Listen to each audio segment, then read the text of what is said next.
Ուրախուլյանցի անոյի հետ կապված է պարզաբանող ուզենամ նաև լսել, դեպի շատ շրջանառվեց եւ մամուլում եւ համացանցում, որ Ախուրյանցի անուն որ ժամանակին այսպես ոգեկան Փաշինյանի համար հանկարծ սկսեց ընդդիմանալ, հետո դա պատճառաբանեց ջերմությամբ, որը մեկնաբանում է, որ ճնշումներ են գործադրվել, մարդը այսպես ցավությունը բարձրացել, այսպես խոսել ինչ պարզաբանում է։ Անկեղծ ասած տիկնոջ հետ անձամբ ծանոթ չեմ, բայց ես կարծում եմ, որ որևէ քաղաքացու անկախ իր քաղաքական հայացքներից չարժի թիրախավորել, անկախ դրանից դա այս փուլում ինքը ում է համակրում, հետո ինչ որ մեկին չի համակրի, հետո կարող է էլի համակրի։ Ես կարծում եմ, որ այս պարագայում մենք մարդու անձնական դաշտ ենք շատ մտնում եւ պետք չի թիրախավորել ընդհանրապես այդ կնոջ իր քաղաքական հայացքների համար։ Վերջը ձեր տնից ինչքան էին գողերը։ Հա, այդ հարցին ասեմ։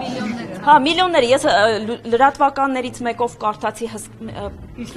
առանձնակի չէ, առանձնակի խոշոր չափերի գումար, եթե չեմ սխալվում քրեական օրենսգրքով, իսկ ես ոչ վաղ անցյալում նաև բանը իրավաբան եմ եղել, առանձնակի խոշոր չափերը դա 5 միլիոնից ավելն է։ Ես լրատվամիջոցին խնդրեցի, որ իրականությանը մոտ թվեր ասեն եւ առանձնակի խոշոր չափերի չէ, հաջորդիվ լրատվամիջոցը հրապարակեց 50 միլիոնի, թե 50 հա, դա ինձ համար նույն չափի տենց շատ մեծ թվեր են։ Կարող է 50 միլիոն 50 հազարը տենց չհիշեմ 2 միլիոն 700 քանի հազար այդ գումարի չափով եղել են ոսկյա զարդեր եւ փող չէ զարդերն է զարդերը անկանխիկ չի լինում փորձել եմ NFC-ով քարտով պայել մոտս մատանի ականջով չի ստացվել վստահաբար ասում եմ մի քանի կտորանի մի քանի կտոր առօրյա իրեն ինչ որ գրել եմ ինձ ճանաչող մարդի գիտեմ որ ես շատ հասարակ եւ տենց նուրբ ոսկյա զարդեր եմ գրում այո մի քանի ինչ որ ականջող եւ Նարեկ ջան ասում եմ ամբողջ ոսկյա զարդերը այսինքն դա մի քանի մատանի ես հասկանում եմ որ չեք տիրապետում մատանի ականջողեր վզնոց կախազար այդ թվում կային պարզապես արթուզարդ որոնք ոսկյա չեն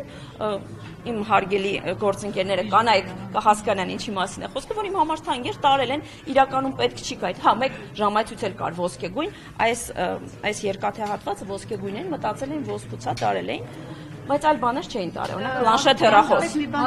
Երևանյան տնից են տարել, թե ձեր գյուղի։ Այո, այո։ Այս ոնց է ներքին անվտանգությունը այս երկրում ապահովում, Տիկին Բաղդասարյան, որ արդեն իշխանականների տներն են։ Իսկ կարող է միտումնավոր է արված, Նարեկ։